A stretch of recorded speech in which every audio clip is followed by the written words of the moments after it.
right, everyone. We're going to get started now. Welcome to everyone. I'm so glad to see you here today. Our conversation is going to be on cancer. I'm your host, Dawid Israel, and you are beyond welcome to be here, and we appreciate you. I want to thank all of our subscribers. I want to thank all of those people that have subscribed to our Patreon. We appreciate you keeping us strong and keeping us moving. We do appreciate you. So glad that you guys are here tonight. So, without any further ado, we are going to be talking about cancer tonight, which is an extremely important subject. All right, and make sure that you subscribe to our station so that you can get the notifications of when we're going live, as well as you're going to be able to get, you're going to be able to chat, ask questions, or anything that you might need to do during the video as you're watching it. Okay, so it's very important that you do so. Make sure that you subscribe, and it helps our channel as well. Our goal is 1,000. We're at 26, but we're gonna keep moving. We're gonna keep trudging along until we get to our 1,000, and then move from there. Right. So again, like I said, I appreciate everybody greatly, and look forward to seeing you again always. So with that, we're going to go ahead and to watch our replays. Again, you have to be a member of our Patreon. It's patreon.com, patreon.com/health class. Again, that's Patreon, patreon.com/health class. Okay. And when you go there, you have to at least, right now I have a 7-day free trial on the YouTube videos. I have a 7-day free trial on the health class, so you can watch all the past health classes. And I have a 7-day free trial on the Getting High with Dawid. So that's powerful. So I take advantage of the Getting High with Dawid that has all my meditative courses, as well as the health, as well as the creation series. So it's got the spiritual, mental, and physical all locked in one. Okay. And then if you decide to go up a tier from that, that is going to be where I write your own health plan out. I sit with you. We have a consultation, and I walk you through the process of getting healed. You're also welcome to our free consultation. If you would like, a free consultation, you can reach me at 708-549-4892, and you can text me, right, or you can call, either which way. And I look forward to hearing from you all, seeing you all. This can be long distance, or it can be local. It doesn't matter either way. Okay. So with that, I'm going to move forward into our disclaimer, and then we'll get started. Disclaimer. The information contained in this video is intended as an information resource only and is not to be used or relied upon for any diagnostic or treatment purposes. The video's information does not create any patient-physician relationship. Dawid Yisrael makes no representations about the accuracy or suitability of this content, as scientific and medical information updates and changes daily as more substantial information is discovered. Dawid Yisrael and any business associated during this video shall not in any event be liable for any direct or indirect damages, losses, injuries, or liability whatsoever suffered as a result of your use or misuse of this video's content. Use of this video is at the viewer's sole risk. All right. So again, we're going over cancer today. We're going to be dealing with cancer. A, what is cancer? B, what are the symptoms of cancer? C, what are the causes of cancer? Then we're going to move into how to actually allow your body to heal the cancer. Okay. So it's going to be an extremely powerful course today. There's some surprises that I'm going to drop in here, I believe. And a lot of information that a lot of people didn't know. And so I advise you to watch it, get all the information that you can out of it, learn from it, and grow from it. Okay. So, again, we're going to start with what is cancer. First of all, the foremost, I apologize. We're going to move into testimonials. I do apologize. I forgot. I got to play the testimonial. I always like third-party representation in order to share how our classes are and how they go. So if you could, just bear with me. We're going to testimonial to hear from Isola.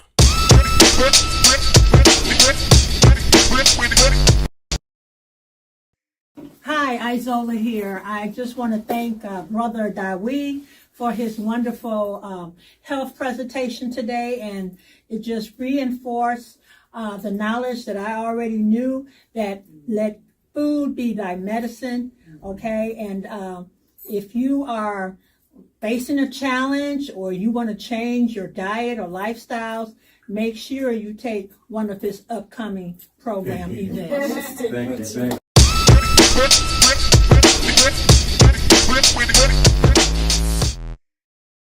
All right. So again, like I said, we are going Cancer now. If you have not subscribed, please make sure that you subscribe to the channel. Welcome all. Again, we're going to move forward now. So the four most common cancers in the United States are breast, prostate, lung, and colorectal cancer. Okay.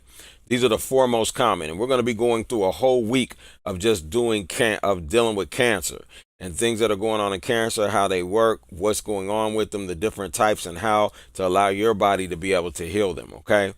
So breast cancer, the most common cancer, with an estimated 313,510 new cases in 2024. That means on top of the people that already have the cases that have not died yet, there's another 300,000 plus cases just this year of breast cancer. That's how serious this is. Okay.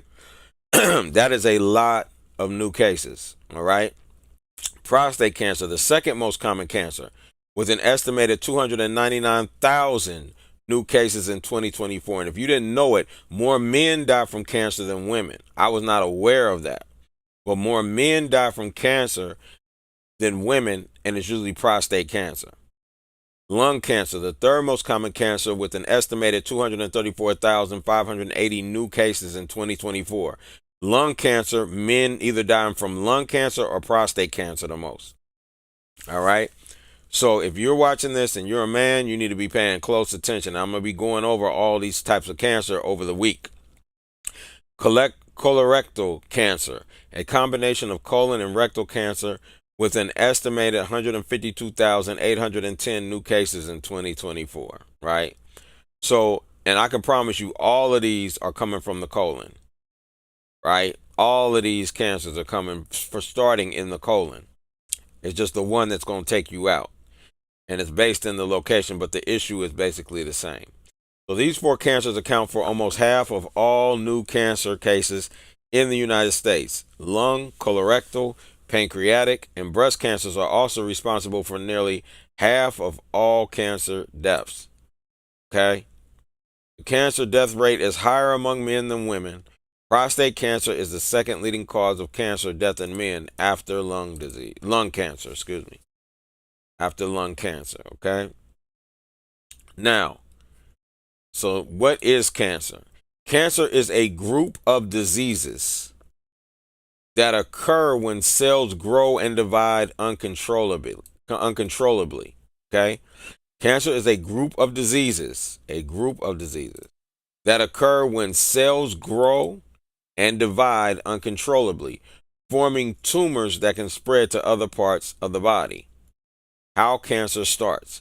Cancer occurs when the normal process of cell growth and death breaks down.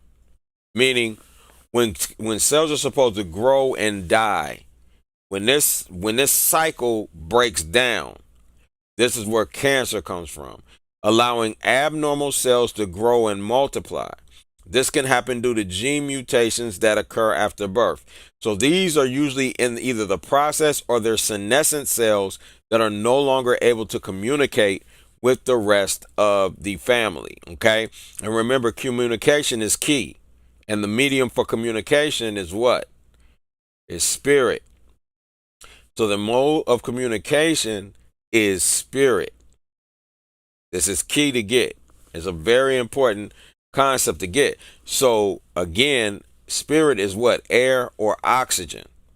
And when the body's not getting oxygen, or when a cell can't get oxygen properly, it cannot communicate through the oxygen in the atmosphere. When this happens, you're going to have cancer. Also diabetes. Okay? This can happen due to gene mutations that occur after birth, right? All right. And how do we mutate genes? Does anybody remember? Does anybody remember how we mutate genes? You can put it in the chat.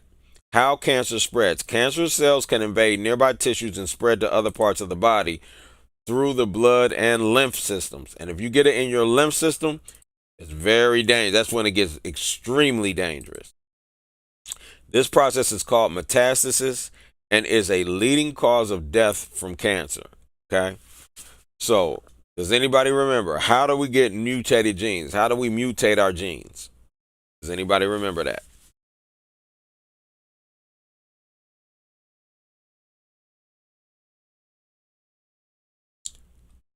If you don't remember, I'm going to share with you. By cooking food. This is how we mutate our genes. And microwaving is also mutating. So cooking food, remember when we dealt with carcinogens, when carcinogens are created through cooking food, that can mutate your cells. That can change your genes. So this is why it's so dangerous, and this is why we got so many cases of cancer. All right? That's one of the main reasons. All right? Now, what are the symptoms of cancer? Pain, persistent pain that does not have a clear cause or doesn't respond to treatment. Lumps, a hard lump with irregular edges that's closer to the skin surface. Weight changes, unexplained weight loss or gain of 10 pounds or more, right? This doesn't mean if you're on a diet or you're eating something you lose 10 pounds or you're eating differently. This will just show up out the blue. You'll just lose weight. That's a telltale sign of cancer. It can also be a telltale sign of type 1 diabetes, though, also. Skin changes, a new mole, a sore that doesn't heal, or a change to an existing mole. Bleeding, coughing of blood in the stool, and this don't mean like a little bit of blood in the stool. You have you have a lot of it. Blood in the stool, abnormal vaginal bleeding, or blood in the urine. Bowel or bladder changes, constipation, diarrhea, incontinence, or a change in bowel habits. Okay? And that doesn't always mean cancer. They're going to tell you that in a minute, but these are signs that it could be developing. Eating problems, trouble swallowing, belly pain or nausea and vomiting, fever or night sweats, unexplained fevers or night sweats, especially if they happen mostly at night. Other symptoms, vision changes, hearing changes, drooping of the face, weakness in limbs, dizziness, abnormal sweating, or jaundice, yellowing of the eyes or fingertips. Some of these symptoms can also be caused by other health conditions. However, if you have symptoms that don't get better after a few weeks, you should see your doctor. Okay? That's what they're saying. All right? And there's nothing wrong with getting checked for cancer if you think you got it. But I'm saying I'm saying it's up to you what you do from there. It's up to you for what you do from there. Now, these are 17 other symptoms. I'm going to read some more symptoms. Early detection is one of the best weapons against cancer. Screenings can detect the cancer before symptoms appear. You too can pick up on early warning signs by paying close attention to changes in your body. If you notice something new or different that lasts several weeks, and several weeks is key, reaching out to your healthcare provider. Okay? So abnormal periods or pelvic pain, changes in bathroom habits, bloating, breast changes, chronic coughing, chronic headache, difficulty swallowing, excessive bruising, frequent fevers or infections, oral changes, skin changes, pain that lasts, persistent fatigue, postmenopausal bleeding, stomach pain or nausea, unexplained weight loss. Okay? So pretty much they're pretty similar, but there are a few extras in there. All right? I wanted to make sure you got all the information. So, more than meets the eye. Now, we're looking at what is cancer still to a degree, but I want you to understand something about it, okay? So, in spite of continuous improvement in our knowledge of the nature of cancer, the causes of its formation and the development of new treatment methods, our knowledge is still incomplete. So they have a very incomplete knowledge of cancer. So when you're dealing with the doctors, I want you to be very clear. They do not understand cancer. All right? So it's very important to get that. A key issue is the difference in metabolism between normal and cancer cells. So the way that it metabolizes is different. This is key. The feature that distinguishes cancer cells from normal cells are the increased proliferation and abnormal differentiation and maturation of these cells, which are due to regulatory changes in emerging tumor, meaning that a normal cell matures to its full capacity. Cancer cells do not. All right, and I'm going to show you what I mean in a minute. Normal cells use oxidative phosphorylation or OXPHOS in the mitochondrion as a major source of energy during division. They divide utilizing OXPHOS, as they call it, okay? Oxidative phosphorylation, okay, when it comes to creating normal cells, okay? They use that as a major source of energy while they're dividing, while they're creating new ones, okay, while they're replicating. During OXPHOS, there are 36 ATP molecules produced. Notice it's 36 ATP molecules produced from one molecule of glucose,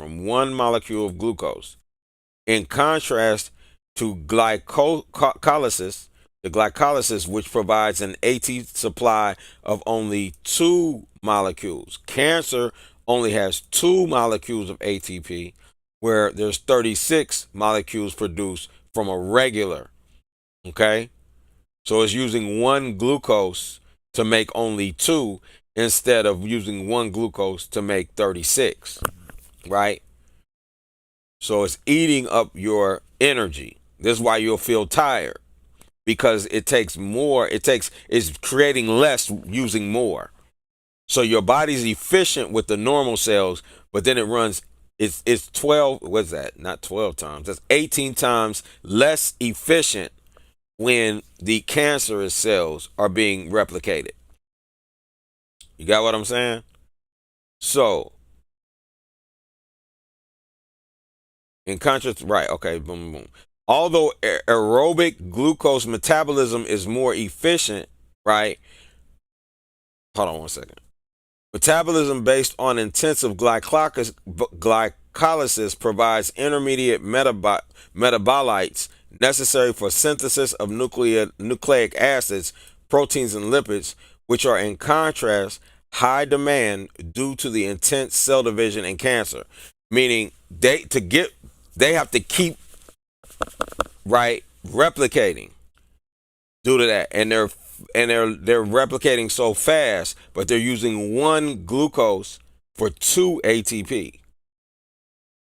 Okay, so that's why, like I said, it's less efficient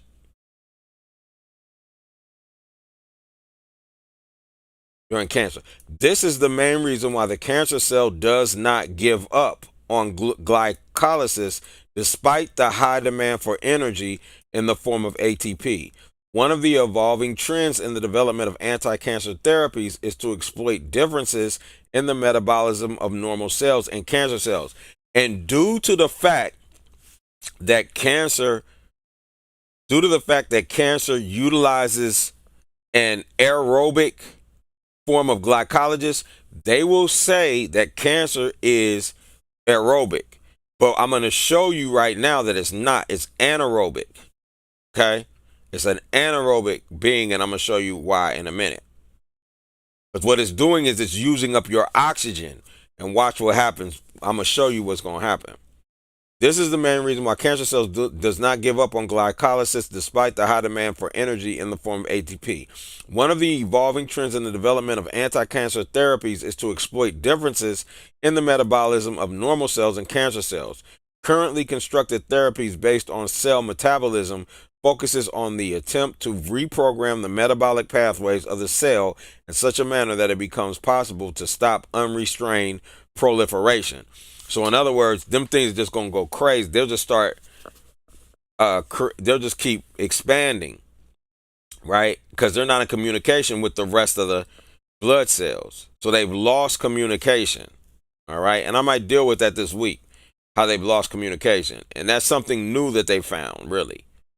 So, introduction, as they say.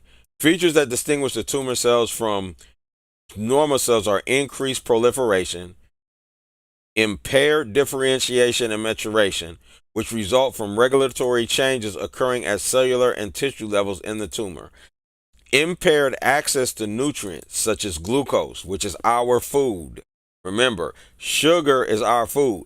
Glucose is the form it has to break down into for us to be able to, our bodies to take it. So even fructose gets broken down into glucose.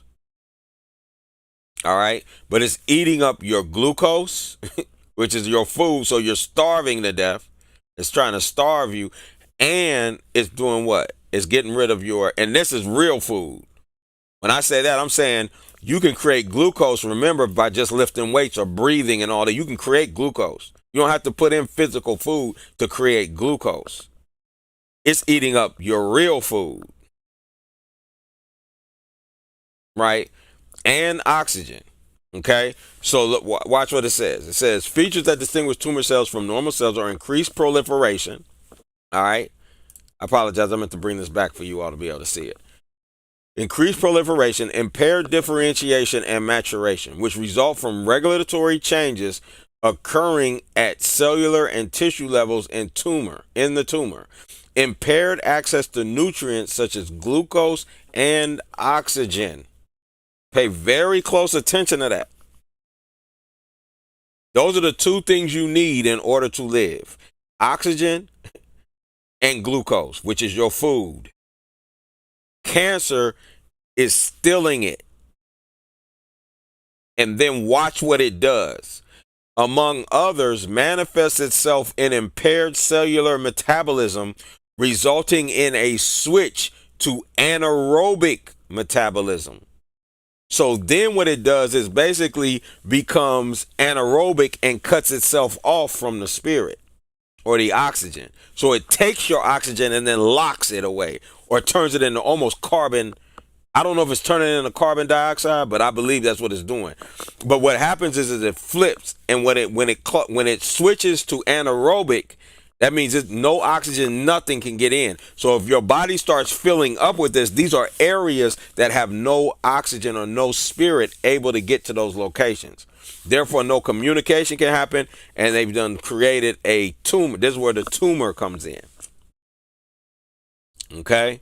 So they're like closing off oxygen. They're stealing your oxygen, stealing your food, and then locking it up, locking you off from it. Right? It's cold. Cold, almost like it was invented in a laboratory, huh? That's almost like a weapon. But it could have just been something that was created, so if we walked out of line with nature, it would cut us off. So I can't say that because nature is that cold. It will do that. It will do that. So Warburg in 1927, and remember this guy right here because he figured this point out. In 1927, studied cancer cells for respiration and fermentation processes. So how it breathes, right? So how it breathes and then how it ferments. He observed that in the presence of oxygen, glucose is converted to pyruvate and then enters the tricarboxylic acid cycle, the TCA cycle, okay, where it should undergo oxidative phosphorylation and consequently lactate production should be minimal, okay? So it should not create lactic acid, okay? Right, which is another form of sugar, right?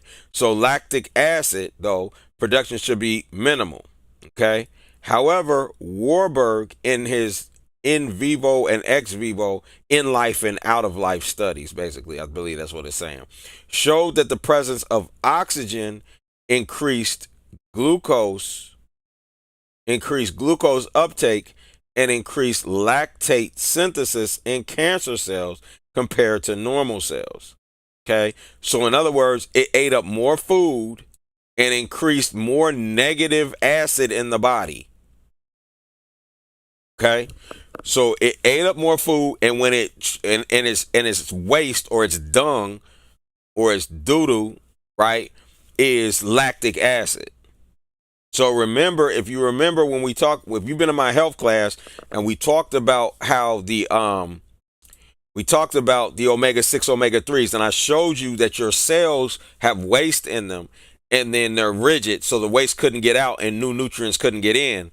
Well, with the cancer cell, the waste coming out of the cancer cell is lactic acid or lactate, right? which is lactic acid basically, and then coming in to it, it's taking up all your food, your sugar, right? This is what's happening to the body. Okay, this is cancer, and this is how it works. So cancer cells prefer glycolysis, right? Okay, so let me go back up. I'm sorry. I'm gonna reread that. However, Warburg in his in vivo and ex vivo studies showed that the presence of oxygen increased glucose uptake and increased lactate synthesis in cancer cells compared to normal cells. This process called the Warburg effect. This is called the Warburg effect. Demonstrates that compared to normal cells, cancer cells prefer glycolysis to mitochondrial oxidative phosphorylation to generate the energy required for growth. Okay? This process is commonly found in proliferating cells and occurs even when the tissue is adequately oxygenated, whether normal or cancerous. However, the most important task for rapidly growing tissues is to produce components such as nucleotides, amino acids, and lipids, which are essential for the production of stem cells and not necessary to produce large amounts of ATP. In biomass production, on the other hand, the main substrate is pyruvate, which has its origin in glycolysis and is further converted to acetyl coenzyme, right, which is an alcohol. Meanwhile, the Warburg effect alone does not fully explain how aerobic glycolysis causes mass accumulation and excessive proliferation of cancer cells. This is because glucose does not necessarily supply all the elements needed for cell growth. When it comes to cellular components, other elements such as nitrogen, sulfur, and phosphorus are obviously important, in addition to carbon, oxygen, and hydrogen, right? Now you're hearing it's talking about what?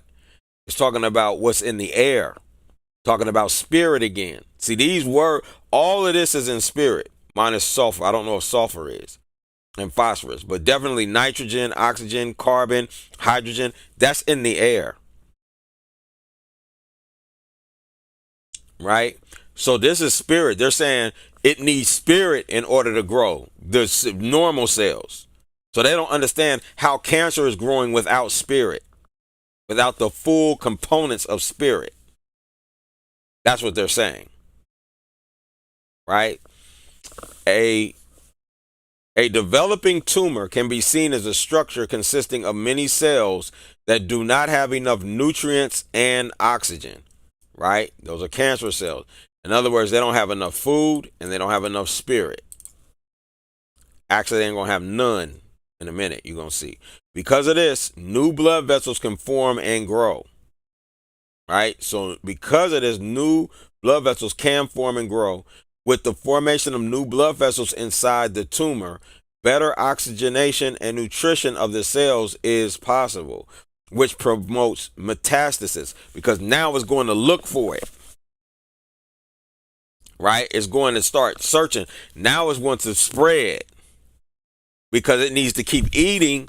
Why? Because it's not creating the ATP necessary and it's not getting the other oxygen and so forth. So it's constantly searching. Right? And then cutting off. With the formation of new blood vessels inside the tumor, better oxidation and nutrition of the cells is possible, which promotes metastasis. There is still no good explanation why mitochondrial respiration is abandoned in the cancer cell in favor of aerobic glycolysis. Right? They can't explain it. Mitochondrial oxidative phosphorylation from one glucose molecule produces 32 to 36 ATP molecules, whereas glycolysis produces only 2 molecules, which we already talked about. One hypothesis is that lactate, right? One hypothesis is that lactate, see something, production in cancer cells is associated with impaired oxidative phosphorylation. And don't worry, I'm going to break this down real simple. Due to mitochondrial damage, a polemic heated up around Warburg's theory, particularly involving Sidney Whitehouse, Using isotope labeling, Whitehouse showed that oxidative phosphorylation rates in normal cells, as well as in cancer cells, are similar, indicating that mitochondria in cancer cells are not damaged. Okay, which is deep. Nevertheless, the production of ADP by glycolysis is more efficient because this route is faster than oxidative phosphorylation if the glucose level is unlimited. If it's unlimited, but it's not. It's not. In other words, it would be if you had an unlimited supply of glucose, which you don't. So therefore, because you don't have an unlimited supply of glucose, it's not efficient. What they're saying is, let's say you had a car, right? And you just had an unlimited supply of gas that you could give the car. There's possibly a different process that's more efficient or quicker to get the fuel to run to the engine and this and that, if you didn't have to worry about gas. But because we have to worry about putting gas in the car, we need the most that's going to give us the longest mileage for fuel. The normal cell is set up to give you the most mileage for the food you eat. In other words, you could last a long time on just a little bit of food with normal cells. With cancer cells, you cannot, because cancer cells are going to eat up all the glucose quickly. Right? So when they're saying it's more efficient for quicker synthesis, right? To assimilate it. It's quicker. It's more efficient in that sense. But it's less efficient for the long term, right? Because we don't have an unlimited supply of glucose. Okay? Now, Warburg effect. Normal cells undergoing division use oxidative phosphorylation as their main energy source. Okay. As mentioned before, one glucose molecule can then become a source of as many as 32 to 36 ATP molecules. That's why it's efficient. Whereas in the case of metabolism based solely on glycolysis, the gain is only 2 ATP molecules per one glucose molecule. Okay? This is important. Super important. Okay? Now, although the aerobic metabolism of glucose is more efficient, right? Remember, this is an aerobic process. Okay? Not anaerobic. The process of pulling the air, pulling the oxygen and the sugar, that's aerobic, meaning it's using and taking spirit to do it. Is more efficient. The metabolism based on intensive glycolysis provides intermediate metabolites necessary for the synthesis of nucleic acids, proteins, and lipids, for which there is a continuous high demand due to intensive cell division. So now it's not only taking your food, it's taking your protein and your fats. It's taking everything from you. It's taking all of it. Glucose metabolism in the pentose phosphate pathway, or the PPP, is accompanied by the production of NADPH, which is not only necessary for reduction biosynthesis, but also for maintaining optimal levels of reduced glutathione, okay, or GSH, okay, which glutathione, if I'm not mistaken, is one of the amino acids, and whether it's essential or not, I can't remember, but it's one of the amino acids, which plays a major role in protecting the cell against reactive oxygen species. Okay, the concentration of ROS in cancer cells is usually high, which promotes damage to DNA. Right? It promotes damage to DNA and tumor progression, with their toxic effects on all cell structures and pro-apoptic effects, or pro-apoptic, excuse me. Let me say this right. Pro-apoptic, yeah. Apoptotic. Yeah, that's what I want. Pro-apoptotic effects. Okay. Now, making it necessary to keep ROS in the tumor cell constant. Furthermore, reactive oxygen species can induce apoptosis in glucose-free cells. Okay. So furthermore, reactive oxygen species can induce apoptosis in glucose-free cells, as their high concentration inhibits the oxidation of fatty acids, an alternative energy source in the absence of sugar. All right. So this is what you eat when you don't have sugar. But again, it's shutting that down. So it's cutting off all your food sources, real food sources. It's cutting them all off. Right? And then on top of it, it's cutting off your oxygen, which I'm going to show you in a minute. Right? Furthermore, reactive oxygen species can induce, okay, I did that already. Let's continue. Another important metabolic factor for the progression of cancer is acidification. This is key. So remember, the lactate is coming. That's the waste. So now we have it's still in your food, all sources of it. It's still in your protein, your lipids, which is not food for us, but they're the building blocks of our body, right? And on top of that, it's stilling the it's only creating 2 ATP, right? So it's still in your food. And then it's still in your oxygen, right? And now it's creating what? Waste, which is massive acid in our body. And our body is not based for acid. Acid kills us, right? So that's why the alkalinity is key. So occurring due to the excessive production of lactate, right? Right, exactly.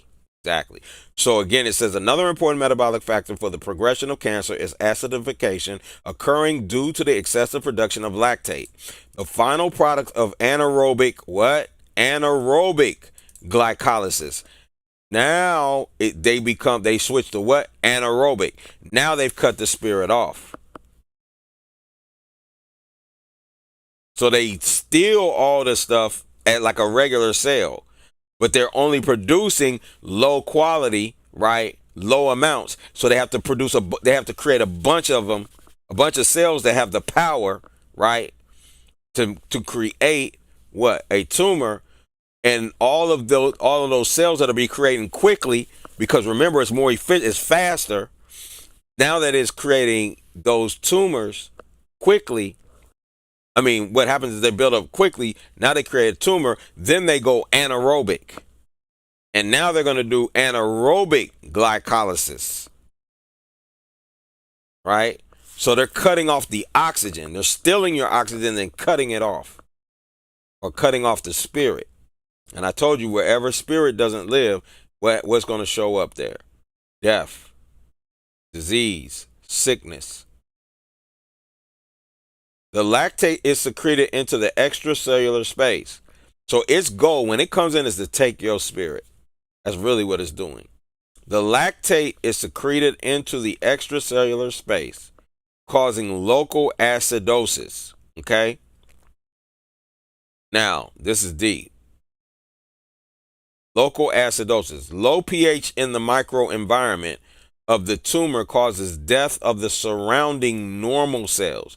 So now, through acidosis, because the pH drops so low, right?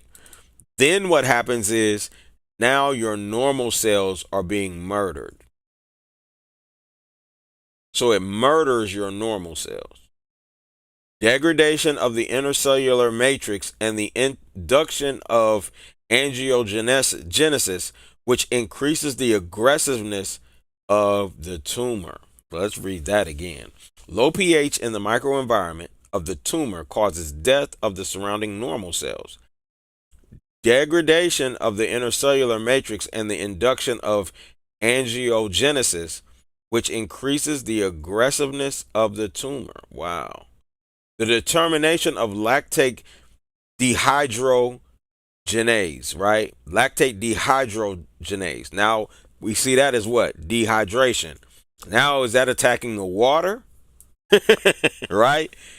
Man, this thing ain't no joke. Dehydrogenase concentration is a well known prognostic marker for many cancer types. Okay? So, the Crabtree effect. The switch from aerobic metabolism to glycolysis is observed in many cancers and is induced by glucose. This apparent phenomenon is known as the Crabtree effect and has not yet been well understood. Okay, so I wanted you to get that. I wanted you to get that point right there. I'm not going to go deeper into this article, but I wanted you to understand that it's anaerobic, right? Which means that what? The oxygen is cut off. And where the oxygen is cut off, again, now you have what? Death, period.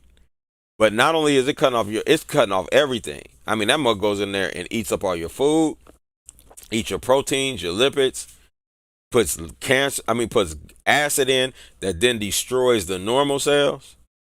Man, that is deadly, right? So that's something we don't even want to play with. Okay, we don't even want to play with that. Okay, so that's a serious issue. All right, and one day I might just go through this whole thing because this is powerful right here. There's a lot of information and helping us get the understanding, right? So there's two types of tumors that you're going to hear about, right? So remember, cancer are each individual cell. Cells are cancer. Okay? Now, what they develop, they come together as a community and they develop tumors. Okay? Now, the tumor can either be malignant or benign. Okay? The main difference between benign and malignant tumors is that benign tumors are what? Non-cancerous. So if it's benign, it's not cancerous. Okay, it's just a tumor that's not going to spread. It's done what it's supposed to do. The cancer cells came in, they did what they're supposed to do, I guess, and just built the tumor, and it doesn't have any cancer cells in it anymore. While malignant tumors are cancerous and can spread to other parts of the body, remember this is what metastasis is. These are dangerous. The malignant ones are dangerous. Benign tumors, these tumors are usually not life-threatening and grow slowly in one location. They are unlikely to come back after being removed. Examples include fibroids in the uterus and lipomas in the skin. Okay? Malignant tumors. These tumors are cancerous and can grow rapidly and spread to other parts of the body. This spread is called metastasis and can occur anywhere in the body, but most commonly in the liver, lungs, brain, and bone. Malignant tumors can be life-threatening, but some are curable if caught early. Treatment options include surgery, chemotherapy, or radiotherapy, but I'm going to show you, we're going to deal with that later. These are the medical treatments. Okay? These are medical treatments. Now, what I want you to understand is this. When you go in, if you find out you have cancer, before they touch you, before they cut on you, do anything, first thing you want to find out is it benign or malignant? This is very important to understand. You want to know, is the cancer benign or malignant? Okay? These are two words you should have in your vocabulary when it comes to cancer to find out. Okay? Make sure you know that. All right? Now, all right, I already dealt with that. Let's see if there's something here that I wanted.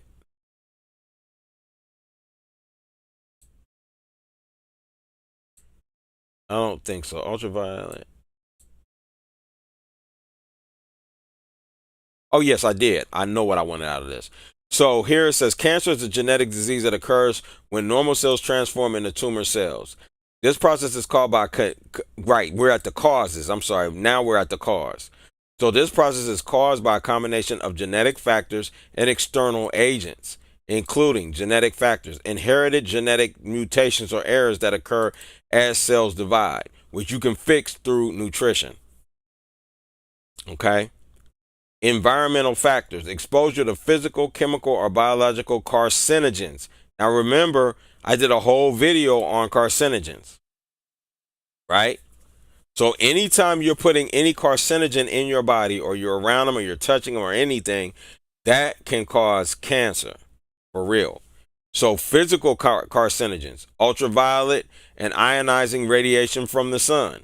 That can happen if you're in the sun too much. Okay, they're saying. But it also, I believe, has to synthesize with what you're eating. Chemical carcinogens, asbestos, components of tobacco smoke, alcohol, aflatoxin, and arsenic.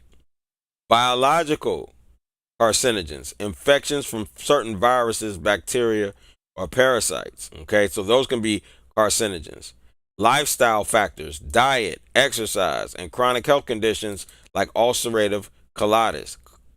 Okay, so this right here, I'm telling you, if your diet ain't right, it's gonna cause all of this. But we talked about that. Now, they say there's no sure way to prevent cancer, but you can reduce your risk by the first thing on the list, eating right. But what does eating right mean? See, this is where a major problem comes in. Why? Because what does it mean to eat right? If you don't know your limit, the proper limit that you're supposed to be on, right? Like I teach you all in the health class, if you don't know it, you can't eat right. What you gonna follow? The standard American diet? If you follow the standard American diet, it's gonna give you cancer. And I'm gonna show you why in a minute. So when they say eat right, what does that mean? They're not going to give you the proper definition of eating right.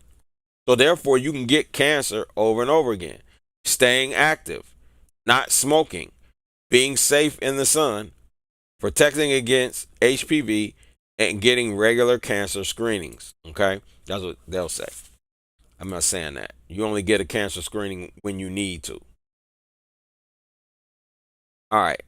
Now, what foods are going to cause cancer, right? So now we're going to start talking about how to heal cancer, okay? So this is key. How to heal cancer, right? We're going to start getting into that now. So some foods and drinks that may increase the risk of cancer are what? Red and processed meats, right? Now they're going to tell you to eat this in the sad American diet. So eating right would include red and processed meats in the standard American diet, right? Yes, it definitely would. So eating a lot of red meat like beef, pork, venison, and lamb or processed meat can increase the risk of bowel cancer. Okay? Salted and pickled foods. Cantonese style salted fish can increase the risk of, I don't know how to say that. I guess that's in the throat, pharyngeal. I don't know. Nasal. So I guess like near. They're up in the head, I guess, area. Nasopharyngeal, pharyngeal. Okay, nasopharyngeal cancer and foods preserved by salting can increase the risk of stomach cancer. Alcohol causes seven types of cancer. So drinking alcohol causes 7 types of cancer.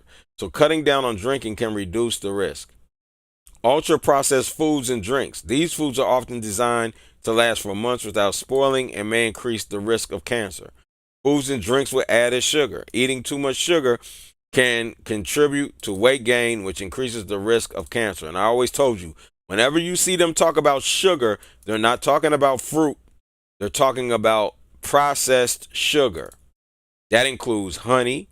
It includes agave nectar. It includes all of that. Those are added sugars. I want you to be very clear. Microwave popcorn. Popcorn contains perfluoro. I don't know how to pronounce that. I do apologize. Acid, a known carcinogen. Okay. Not only that, the microwave itself can create cancerous cells. So that's why I don't have a microwave. Like I don't have a microwave in my house. Period. Ever. I haven't had a microwave in my house since I was 20 something years old. Once Dr. Scott Whitaker is the one who taught me and my family that. And I'm telling you, get that if you have a microwave, get it out of the house. It causes cancer. It's changing your DNA. Okay? Every time you turn it on, and it doesn't even have to, as long as it's plugged in, it can shoot through walls and everything. Just sitting in your environment. So I want you to understand that thing is dangerous. Even when I go to hotels, I unplug the microwaves. because they're that deadly. They're terrible. That's a terrible invention. Dairy. Some evidence suggests that what? Dairy might increase the risk of what? Prostate cancer. Get rid of that dairy. Get rid of it. And then what? Starchy foods cooked at high temperatures. Starchy foods is already going to kill you with diabetes, but when you cook it, it's going to become cancer. Cooking starchy foods like bread and potatoes at high temperatures for a long time can create acrylamide, right? Acrylamide, a chemical that might be linked to cancer, right? And I dealt with this when I dealt with carcinogens, right? I want you to understand carcinogens. Let me see if I can get to that real quick. What was that under? Oxalates, right? I did it that week. Yeah, it should be in here. It's probably in here, but I gotta make sure. Let's see. I'm gonna open this up. Hopefully my computer don't break down on me. If I do, I'll see y'all next week. I'll see y'all tomorrow. Meditation is tomorrow. Let me let these load real quick, and then we'll get to them. I'm gonna bring that up though. Once they load, I want to get to carcinogens really. Foods high in oxalates. Okay, here we go. Right, this is what I want. Right here. All right. So I want us to get to this. All about cooking and carcinogens, because you need to know this, right? For cancer. Higher cooking temperatures can create chemical reactions among amino acids, creatines, and sugars. Reactions that may produce dangerous compounds that can do what? Damage our DNA. Just like cancer. This is how you start creating cancer. Okay? We know that cooking food has some benefits. It don't. I ain't even reading that because that's a lie. But before we get too excited about cooking, the modern diet can be overwhelmingly heat processed. Higher cooking temperatures can create chemical reactions among amino acids, creatines, and sugars. And the thing you got to realize is most food, especially if you're buying it packaged in the store, has already been pre-cooked. So when you're getting it and cooking it again, you are definitely creating these compounds. Now suddenly we have unhealthy compounds created in otherwise healthy foods, which are not. Potatoes are not healthy for you. Fish is not really healthy for you because it's not designed for your body. Though we get omega-3s out of it, EPA, DHA, it's not designed for you to be eating. Whole grains, which are terrible for our body, right? And etc. So these are still bad. All this stuff is bad. Because if you have to cook it, it never belonged in your body in the first place. What animal cooks its food? What animal cooks its food? We're the only thing on the planet that cooks its food because we eat out of what? Our natural diet. Don't freak out and throw your barbecue grill off the balcony because barbecue, when you barbecue something, it definitely creates these compounds. Okay? Cooking creates chemical compounds. Heat plus food molecules can create several products in the process of chemical conversion. Again, that is why the medical industry, not the medical industry, excuse me, the culinary industry, cooking, like chefs, they have to what? They have to take chemistry because they're creating chemical compounds when they cook. So if they have to take chemistry, man, just imagine, right? Heat plus food molecules can create several products in the process of chemical conversion known as cooking. And you thought you were just slapping a burger on the grill. Now you can say, I am chemically converting proteins, right? That is terrible. That ain't fancy. It's terrible. Some of the most notable and end products include heterocyclic amines and polycyclic aromatic hydrocarbons, advanced glycation end products, and acrylamide, which we talked about, right? Which we know causes cancer. And HCAs and PAHs, they cause cancer. PAHs for sure. Okay. So I wanted to show you that real quick. Okay. Now I'm going to come out of this one and I want to shut this one down. I want to close it. Yeah. Okay. That's good. That's what I wanted to do. I didn't mean to close it. All right. So now that was key right there. I wanted you to get that. All right. So now we're going to move back to where we were.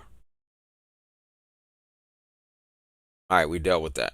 Now, 5 foods and drinks linked to cancer. All right. So red meat. We already said that. Red meat such as beef, pork, venison, lamb has been linked to colorectal cancer. But this doesn't mean saying a permanent goodbye to favorites like hamburger. Yes, it does. It does mean that. Don't see how that's the trick. Again, they always pull that trick. They're always trying to make money. It means that. It means that.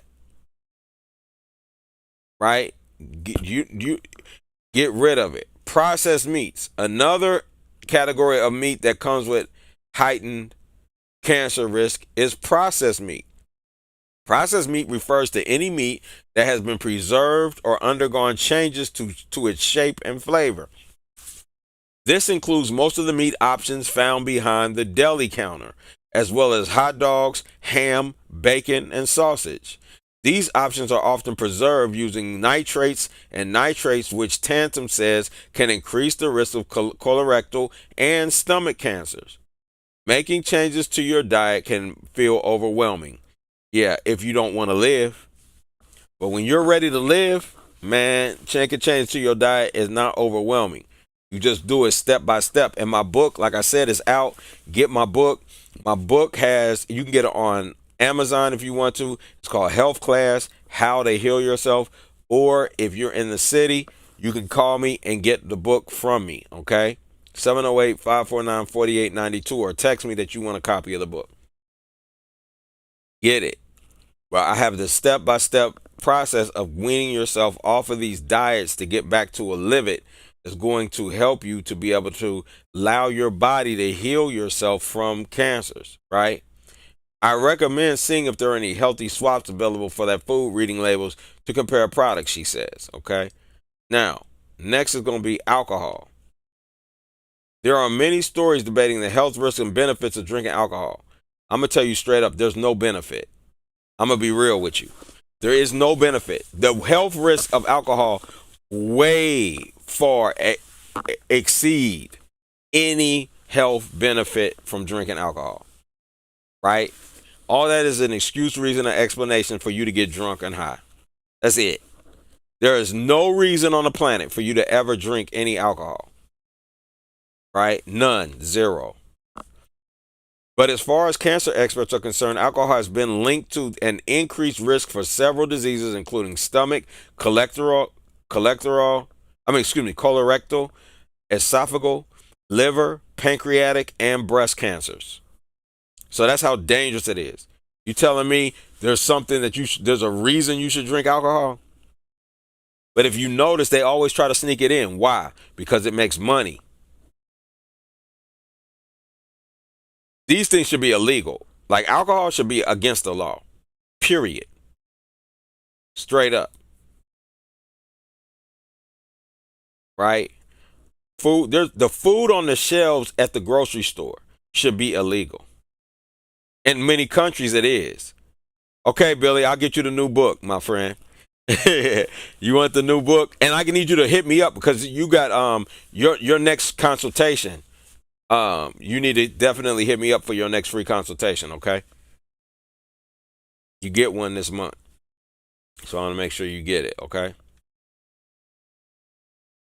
Then there are many stories debating the health risks and benefits of drinking alcohol. But as far as cancer experts are concerned, okay, I already dealt with that. Alcohol causes damage to the tissues over time, which can lead to changes in the cell's DNA, which automatically, when you change your DNA, that basically means cancer. Because what does your DNA do? What is the purpose of your DNA? What is the purpose of your DNA? Put that in the chat. What does it do? What is it? While Tatum notes that the newer recommendations encourage avoiding alcohol entirely, that might not be desirable for everyone. For those who want to drink alcohol, do so in moderation. Don't drink at all. I'm gonna tell you straight up. So I'll be real with y'all. I'm not gonna let you die. I'm not gonna tell you lies so you can die. Don't drink alcohol. I'm telling you straight up. So what DNA does? DNA does what? It actually creates your blood.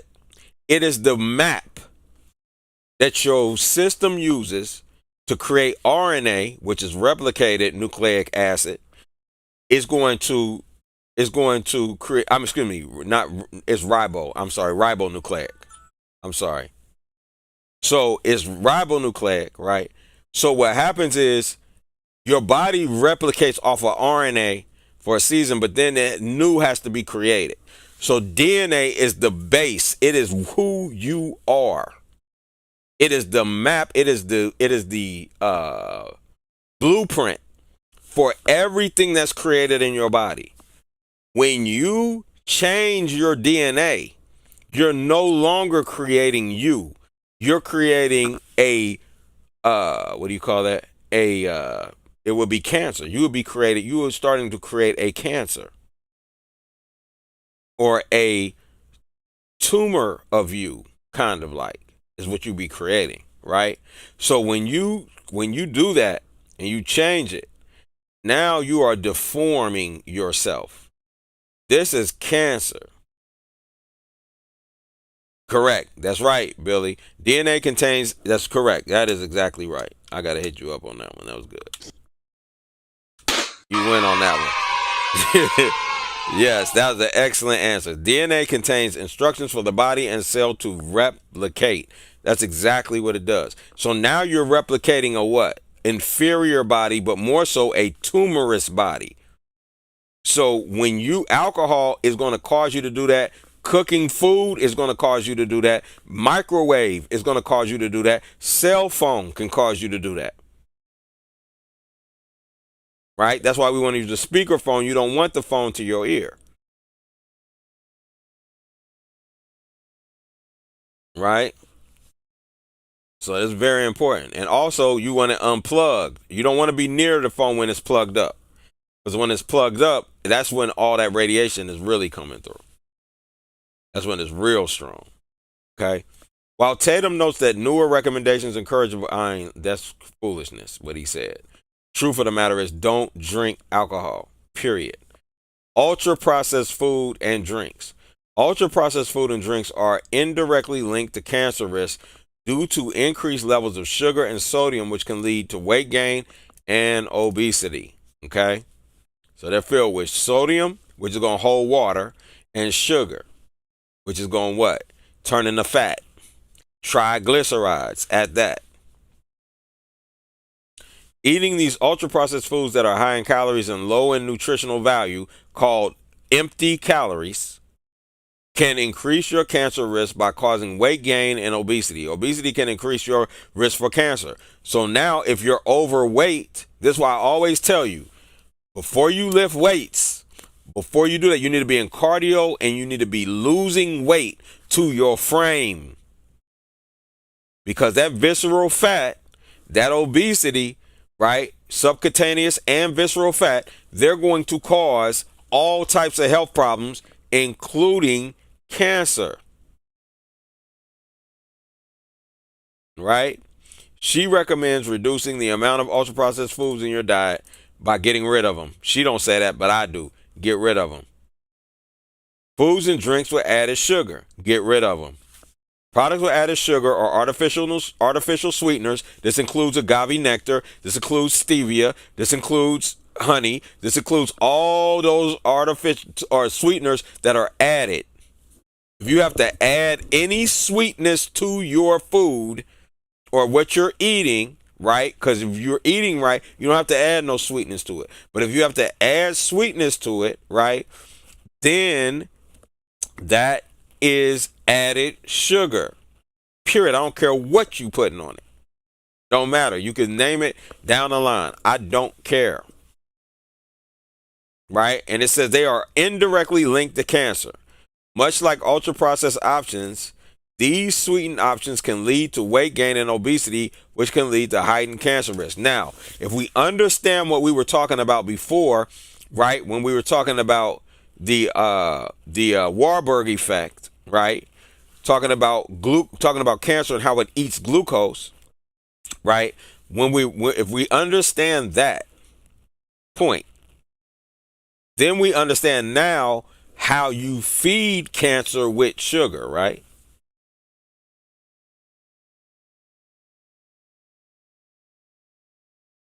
So when you add processed sugar, right, which is straight pure glucose, without going through the process, without any fiber attached to it or anything, you're feeding the cancer. Okay? Much like ultra processed options, these sweetened options can lead to weight gain and obesity. Why? Because it's going to turn into fat, again, turn into triglycerides, which can lead to heightened cancer risk. While there have been some studies on whether artificial sweeteners pose a direct cancer risk, Tatum says the results are mixed.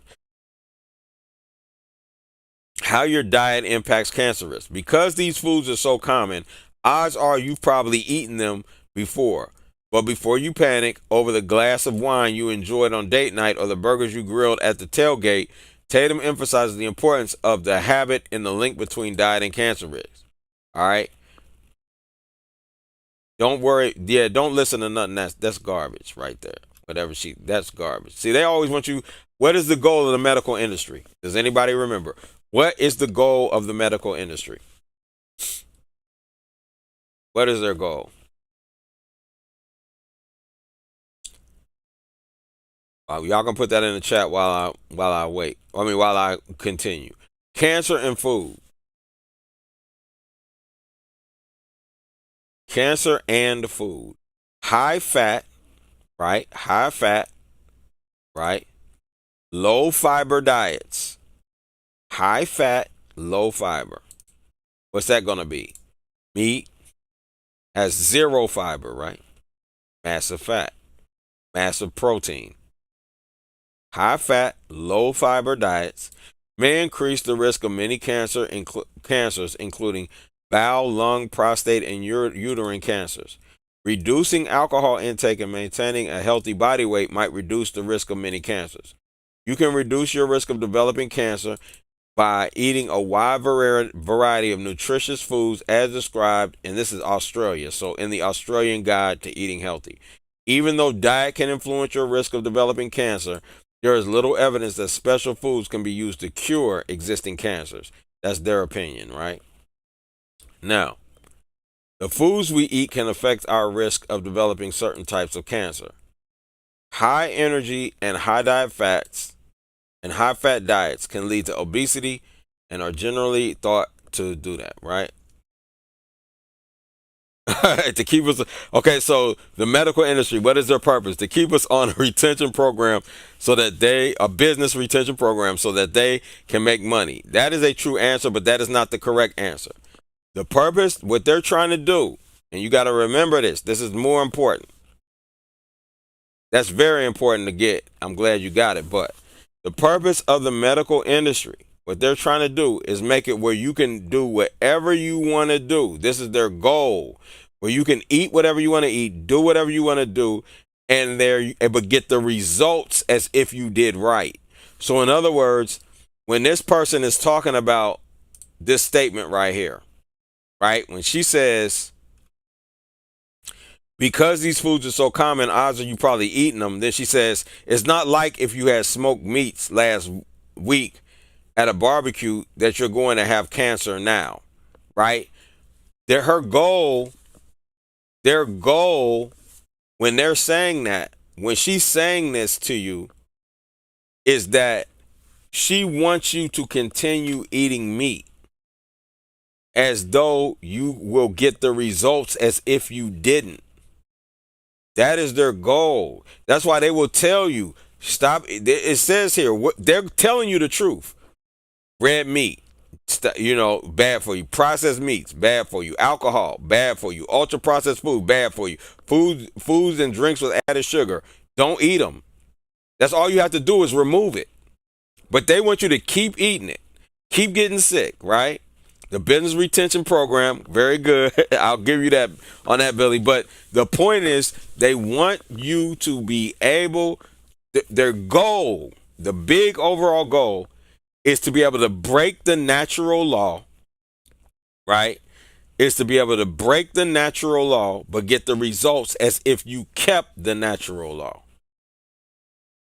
In other words, they want you to be able to break the divine universal law, but get blessed like you kept the divine universal law. That's their program. That's what they want.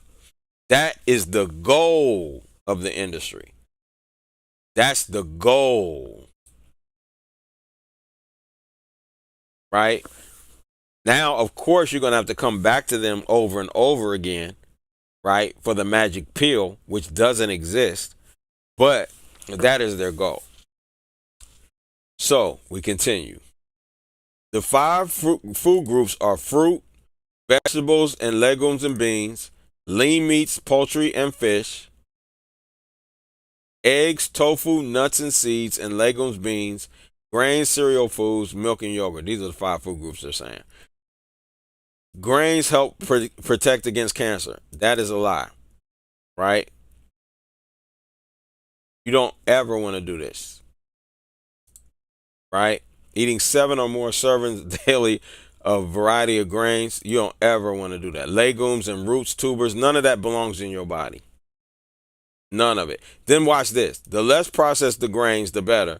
So try to aim for whole grain foods, oats, brown rice. Then they're going to say corn. But in their country, corn is not GMO. And actually, corn is a fruit. Out of all these, corn would probably be the best. But don't eat none of this. Everything in this list, you can just take it off your list right there. That's garbage. All of it.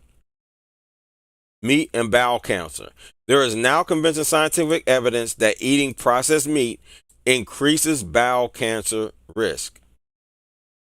The World Cancer Research Fund recommends that people avoid eating processed meat. Processed meats include any meat that has been preserved by curing, salting, or smoking, or by adding chemical preservatives. These include hot dogs, ham, bacon, and some sausages and burgers. Fats and cancer. There has been a great deal of interest in possible link between fat and cancer. Current evidence does not indicate a direct link between fat intake and particular types of cancer, with the possible exception of prostate cancer. However, a high-fat diet might lead to obesity. So what's going to lead to obesity? Starch. Why? Because it's going to become triglycerides in your body. It's going to become fat. That's how it's going to be stored, right? Because it's too much sugar, right? And then fat from meat is going to become fat. Why? Because your body can't digest it. Your body can't even digest starch, to be honest. But it can't, definitely is not going to be able to digest meat, nor can it push it through. So now you're going to have this weight gain, and then the fat is going to be sitting there. So, which is a risk factor for several cancers, including the cancer of colon cancer, breast cancer, kidney, esophagus, gallbladder, and endometrium. Endometrium cancer, right? Fruits, vegetables, and cancer. Eating fruit and vegetables has long known to provide many health benefits. Do you notice this routine keep coming back? Fruits and vegetables. Though we know, when we talk about vegetables, we're talking about non-sweet fruits, not the cruciferous and all of that. So I want you to understand, it's always going to lead you back. All you have to do, this is the whole thing. If you watch all of these videos, there's going to be one thing that's going to sum it up. If you come back to the natural live it, right? If you come back to the natural live it, then what's going to happen? You're going to be blessed automatically. If you come back to the natural live it, your natural live it, all of these diseases is going to what? Disappear. They're telling you this over and over and over again. But why don't we do it? Because we're mentally ill. See, why would I keep stabbing? If I had a knife and I kept stabbing myself and stabbing myself, somebody would call and I'd be in a padded room, locked up, right, with in a straitjacket. However, every day when you eat something that's not on the liver and you're constantly stabbing yourself to death, we don't look at that as a mental illness. It is a mental illness. We are sick. And because of that, mentally, and because of that, we now have to recognize that in order to be able to make sure that we're healing ourselves. With the information we know, why is it we don't do this? Why don't we perfect our liver back to the optimal liver? Because we are addicted, which is a mental illness. We are addicted to what? Drugs. Meat is a drug for us. It's not food for us. Our body doesn't assimilate it and turn it into food. So therefore, it is a drug. There's no sugar in it. Starch is a drug for us. It's not for our body. Why are we eating it? Because we're addicted to it. Alcohol is not made for us. It's not food for us. Why do we drink it? Because we're addicted. It's no different. It's the same game. It's a mental illness. And until you recognize that when you're eating, if you're eating wrong, that you have a mental illness, you will never change it. You will never change it.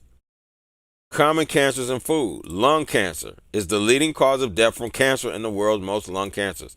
Eating a healthy diet with lots of fruits and vegetables, which is the only thing you should be eating, right? Fruits and non-sweet fruits, not all vegetables.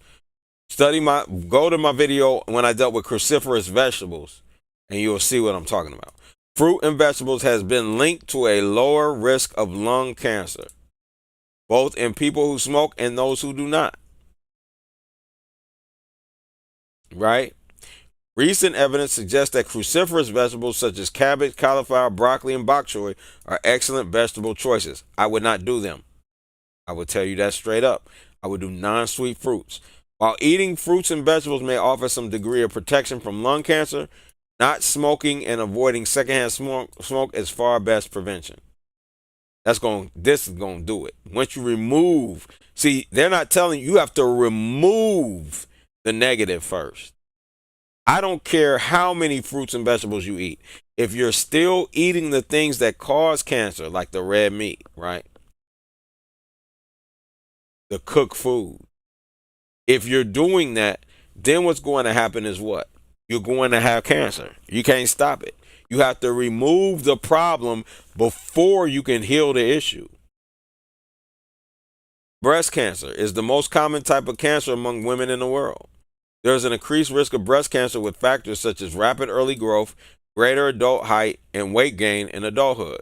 Much of the risk of developing breast cancer involves factors that influence estrogen levels during a woman's reproductive life. So we just dealt with estrogen, didn't we? In the female, the female sexual dysfunction, FSD. We dealt with estrogen. Go watch that video.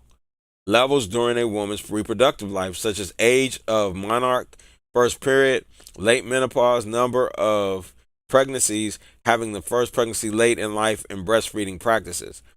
The rate of breast cancer also increases with age. No, it doesn't. It increases. That's just because you've multiplied all the negative stuff that you put in your body. Age has nothing to do with negative health. Period. Nothing.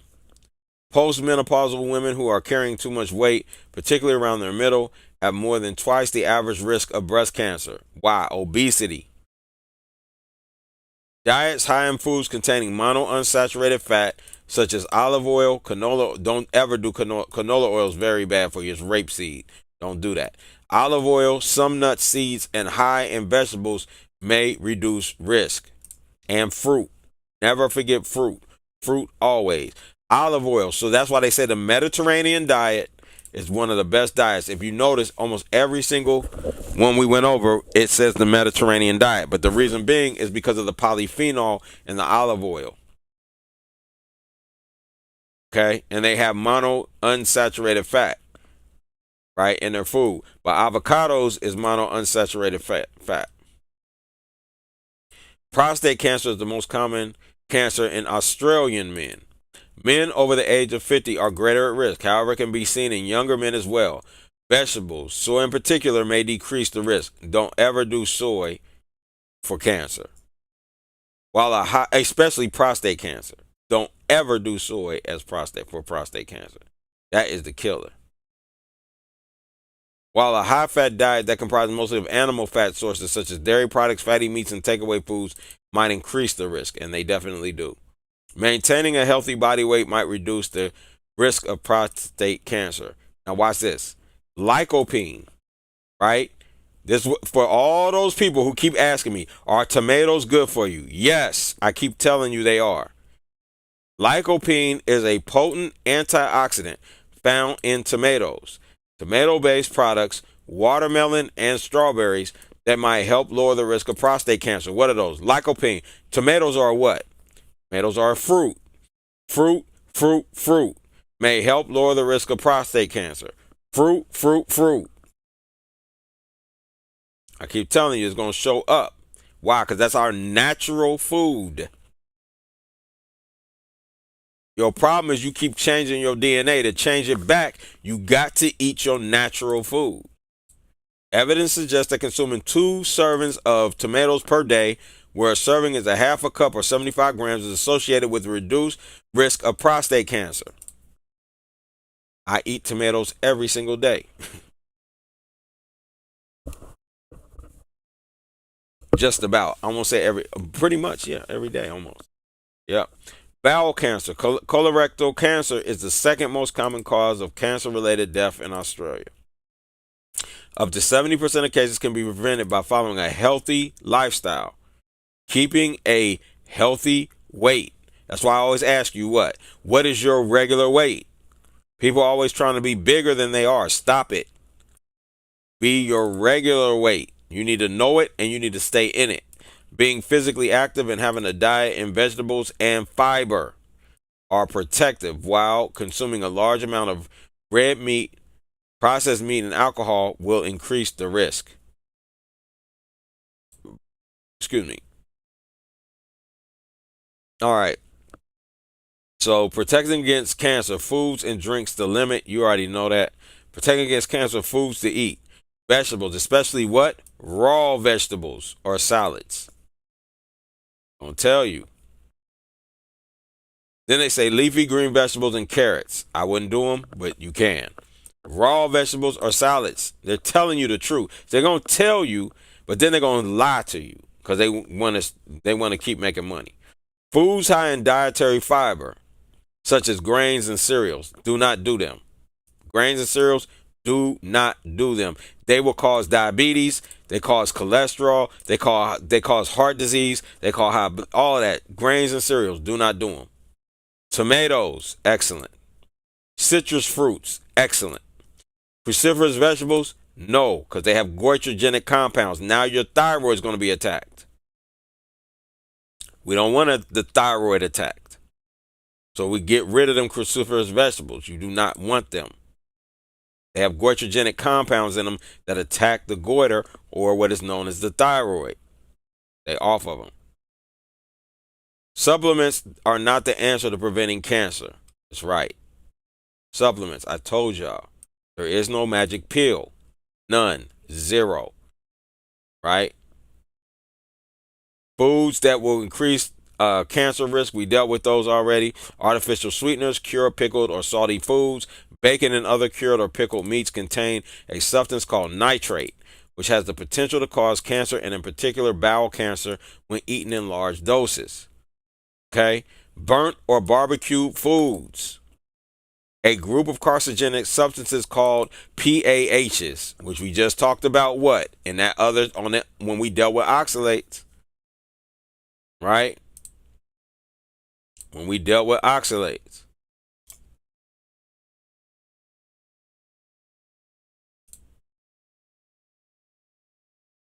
All right?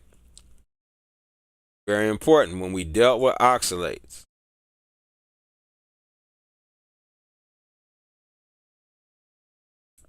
Now, what does it say? Can be produced if foods are overheated or burnt. Although charred or smoked foods could contain traces of PAHs, experts agree that the amount of the average Australian diet is too low. Don't ever listen to that foolishness. However, when cooking, it's best to use relatively low temperature methods wherever possible and limit your intake of char grilled meats and foods. Right? And the goal is to do what? Remove cooking, period. Peanuts. Some laboratory animals can develop cancer after eating peanuts that are contaminated with toxin producing molds. However, peanuts sold in Australia are generally uncontaminated and contamination is routinely screened for. That's there. I don't know what they do in the United States. Alcohol. Consuming alcohol increases the risk of cancers of the mouth, pharynx, larynx, esophagus, breast, bowel, and liver. Right? We dealt with that already. Treating cancer with food. While food plays an important role in preventing some cancers, the therapeutic value of food in treating existing cancer is less clear. It is true that a person with cancer needs excellent nutrition, meaning you need to be on the optimal living in order to better cope with the physical demands of the illness and the rigors of medical treatment. Claims that particular foods, vitamins, or micronutrients can kill cancer cells should be viewed with skepticism. I ain't gonna say that. That's not true. I don't agree with that because I've seen people actually reverse and heal their cancer with food. So I will never agree with that. Right? Nutrition for the person with cancer is important for many reasons, including the immune system needs bolstering to fight the full strength. So the immune system needs to be boosted. What are those? How do we boost the immune system naturally? With citrus fruits. It's number one, right? Citrus fruit boosts the immune system. Then the diet might be adjusted to cope with various symptoms such as constipation, diarrhea, or nausea, which means you need to do what? Fast. This is fasting, water fasting, right? Loss of appetite or increased metabolism. Why would you have loss of appetite? It's a natural response because when any animal gets sick, what do? They fast. They stop eating. They go lay down, they rest. That's why you have a loss of appetite. Or an increased metabolism means that high energy foods may need to be included in the daily diet. Right? Now, extra protein may be needed to help prevent loss. You don't ever do extra protein. Ever. Do not ever do this. Do not do extra protein. Ever. Energy and maintaining a healthy body. Maintaining a healthy body weight may reduce the risk. Yes. Healthy body weight. Always comes back to that. I'm telling you, you're going to hear the same song every time. Can soursop help fight cancer? Absolutely. Soursop is a key ingredient. Also known as graviola fruit, may offer benefits for cancer, including prostate, breast, colorectal, and pancreatic cancers. Research shows it may have anti-cancer properties, but evidence for prevention, or treatment is not yet conclusive. But I've seen people heal themselves with, or allow their body to heal using soursop from cancer. Multiple results, multiple people. Results from lab and animal studies are promising for soursop's role in cancer, but research evidence in humans is lacking. The fruit is generally safe to eat, but there are concerns for people living with diabetes and other conditions. You don't have to worry about it with that. You can eat it if you got diabetes. This article presents information about soursop and what is known about its medicinal properties. It also discusses the risk in choosing this alternative treatment for cancer. This is a powerful modality right here. Okay, whenever you can get your hands on these are so good. They know how good they know that these are so good. A fruit like this in America will cost you $10 just for one. That's how strong and powerful and potent and good they are for you. So don't let them try to tell you, no, that you don't, this ain't good for you and this and that, blah, blah, blah. This is a excellent fruit. What is soursop? Soursop is a fruit found mainly in the rainforests of Southeast Asia, South America, and Africa. It is a green. It is green with a prickly outer texture and a soft and creamy internal texture. The taste is commonly compared to a strawberry or pineapple, like a mix. It's good too. It's good too. In America, the fruit is most widely known as soursop. Other names: custard apple, cherimoya, guanabana, and Brazilian pawpaw. Okay, soursop can be consumed as a fresh fruit. And when I was in Costa Rica, I was actually able to get some while I was there, which was great. Soursop can be consumed as a fresh fruit, supplement, and tea. It can also be consumed as an ingredient in jelly, ice cream, and juice. Okay. Nutritional benefits and uses. Soursop has many nutritional benefits. The fruit provides protein, right? Everybody crying about, I want some protein. Here, get it from here. Protein, fiber, potassium, vitamin C, iron, folate, riboflavin, and niacin. It is high in antioxidant properties and more. Claims about its benefits including treating fevers, managing hypertension, improving sleep, and reducing inflammation. For cancer, it is used as a popular herbal remedy in other parts of the world. In other words, in America, they're going to tell you it might or might not work. But around the world, they use soursop as a form of healing, to giving nutrition to allow the body to heal cancer. Right? And if you haven't, please make sure you subscribe to the channel. That way you can type in the chat as well as get notifications when we go live. It has anti-inflammatory, antioxidant, and antibacterial properties that may help to treat certain ailments. It is also a traditional remedy for edema, which is swelling, arthritis, depression, asthma, and more.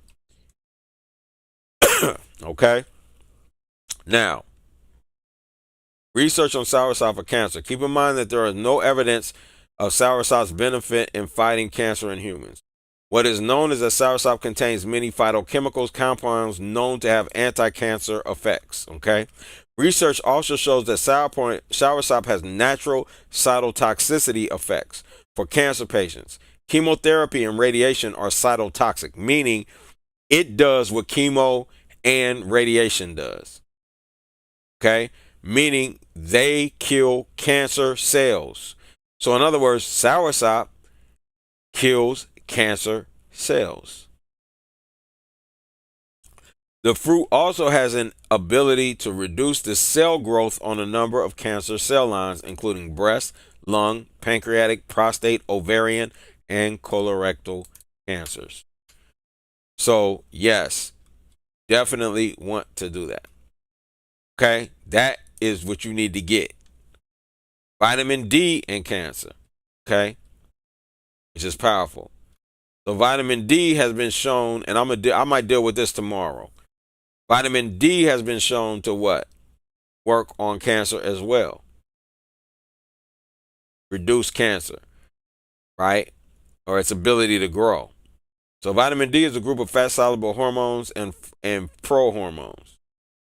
Okay? Substances that usually have little hormonal activity by themselves, but the body can turn into hormones. All right? See something real quick.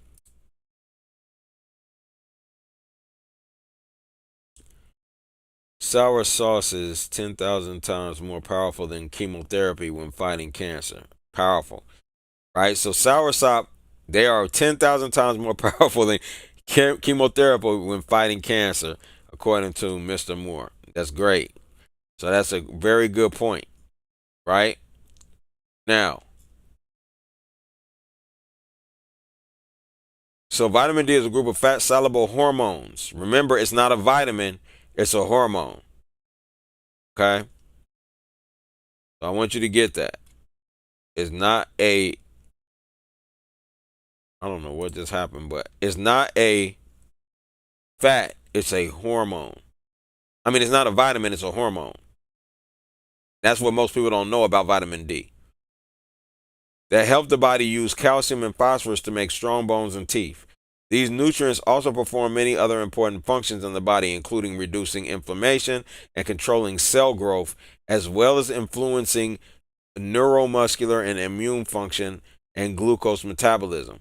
People obtain vitamin D by making it naturally in sun-exposed skin and by consuming it in foods. The form that is made in the skin is vitamin D3, a cholecalciferol. This form is also abundant in some foods, including fatty fish, salmon, trout, tuna, and mackerel, fish, liver oil, liver, and eggs. Another form, vitamin D2, or ergocalciferol, is found in some plants plants and fungi. Vitamin D supplements may contain either form. All right. Both types are converted in the body to calciferol citrol, which is the active form of vitamin D. It works by binding to the vitamin D receptor VDR that is found in many tissues and cell types in the body. Okay? Most people get at least some vitamin D through sunlight exposure. Yeah, I'm going to go deeper into that tomorrow. I'll deal with that tomorrow. Now, I'll deal with that tomorrow. Now, I want you to see this. I want you to see tonight. These are lesion and tumors. So if you see something like this on your body, you need to definitely get scanned or checked out to see if it's cancerous. And then you want to know if it's what? Malignant. Excuse me. You want to know if it's malignant or benign, okay? So these are what cancers can look like on the body. All right? Very important to know.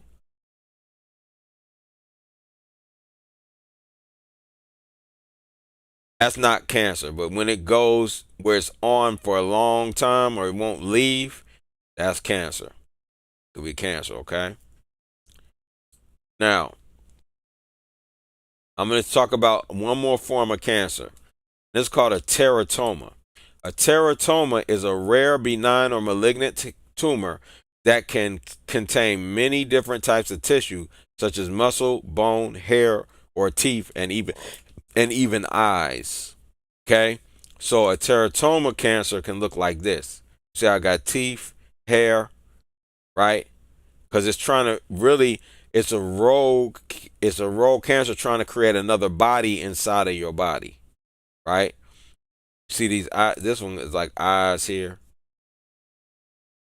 See that? That's a tumor. I want you to understand they can grow eyes, they can have hair, they can have teeth, right? This is like another body trying to grow inside of your body. That's why it's eating up your food. I want you to understand how real this can get, all right? So, with that, do we have any questions on anything that I mentioned? And while we're waiting on questions to come in, I'm definitely going to deal with my health class is coming up. Make sure that you're a part of the health class. It's going to be great. Again, you get a free massage, you get a meal. Again, we also going to either have a demo or you're going to get something where you can start making your own meals. All right. And the again, you can just hover over the QR code and then you can look at the information there. You can order it. It's only $50. It's a 2-day course. It'll be the 8th, 12/8/2024 and 12/15/2024. Day 1 is on the 8th, day 2 is on the 15th, and trust me, you don't want to miss it. So we love the class. The class is doing very well. I'm looking forward to seeing you all there as well. All right, so that's going to be great. Do we have any questions or anything that needs to be on the floor? I'm going to give you some time to be able to do that and get to the floor. So appreciate you all with that. Also, we are going to be having our water fast coming up. Our water fast will be in the 3rd month. For those that want to do it, if you have any questions on it, please hit me up, 708-549-4892. Again, 708-549-4892. Text me there or give me a call. It's very important that you get everything else. When you understand water fasting, I'm going to do a series on that. When you understand water fasting, everything else is a placebo to get you there so you can reset your entire body, right? Once you reset your body and you get on the optimal living, you're going to be rolling. So it's very important. It's key for you to be able to get that information as well and then be a part of the water fast. We're also going to be doing a retreat coming up next year. It'll probably be around the 5th month of the year, in May. But we're going to probably be doing a retreat as well. So I'm going to have information on that coming up. It will also be on the Eventbrite as well as the Patreon. Right. So again, tonight we did go over a lot with cancer, but I want you to understand cancer is what a I'll read it just to make sure. I want to make sure I say this right. Right. So cancer is a group of diseases that occur when cells grow and divide controllably, forming tumors that can spread to other parts of the body. Okay, and so what does it do? It's going to basically steal your oxygen, steal your protein, steal the fats in your cells as well as then it's going to start cutting off oxygen. So it's going to steal the oxygen and then cut it off. All right, that's what it does. A colony of them come together. They create tumors that are going to do the same thing and cut off your oxygen to your body and steal your food, which is the glucose, right? And then it revitalizes quickly, utilizing the glycolysis, right, version of dealing with the ATP, and creates two ATPs, right? So the glycolysis that it uses.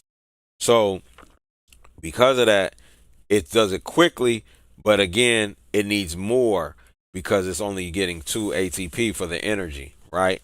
And so it's stealing your food, and this is why you get sluggish and so forth, as well as your oxygen. Okay. Now, the other thing is that the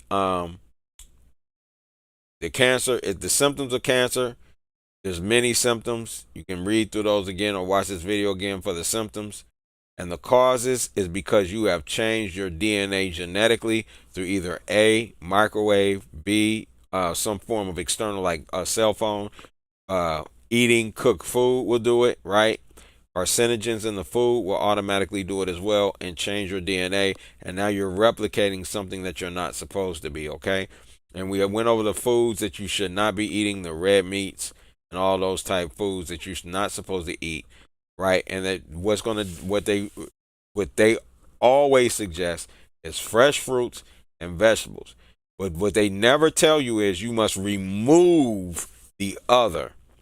It's not eat them in moderation and add fruits and vegetables. No, it's remove them and now eat fruits and vegetables. That's how it works. So with that, if there's no questions, okay, hold on. You seen what come out of a person, Jerry? You seen the teratomas come out of a person? Those teratomas are a beast, boy. That is gross. See that teratoma come out of somebody? That's real, right? But that's the demons. That's when they talk about demons. That's what you looking at, something like that coming out of your body, right? That is real with teeth, hair, eyes, and everything. Those teratoma tumors have hair, eyes. They're trying to take you over. So you gotta be. I mean, this is real. And so if you really listen to this video, you're gonna get a lot out of this video. That was in depth on cancer. So if you missed it and you just joining us, make sure that you tune back in and watch it. Okay. This video will be up for the night. After that, you have to come to my Patreon and sign up for this video. At least you can sign up at any tier, any paid tier, and you'll be able to watch it. All right. So with that, make sure you subscribe so you get the information, right? And that you will always get notified when we go live. With that, everyone, I'm going to go ahead and hit the, we're out. So I'll see you all at the top of your health journey. Peace. For the rest of this video and more of these, you can join us at patreon.com/health class. Again, that's patreon.com/health class. And join one of our paid tiers. Any of them will do. And you join one of those tiers, you can watch the rest of these videos, as well as all the other videos that I produced, including my former health classes, which is 4 to 8 hours of information that can help you on your health journey to the top. All right. So I look forward to sharing that adventure with you. I look forward to seeing you at the top of your health journey. Peace.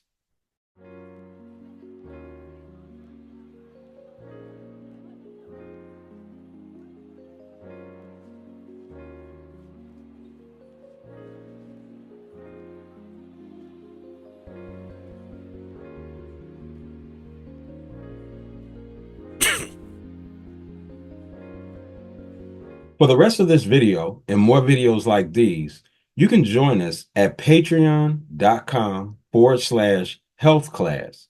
Again, that's patreon.com/health class.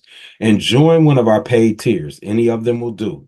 And you join one of those tiers, you can watch the rest of these videos as well as all the other videos that I produced, including my former health classes, which is 4 to 8 hours of information that can help you on your health journey to the top. All right. So I look forward to sharing that adventure with you. I look forward to seeing you at the top of your health journey. Peace.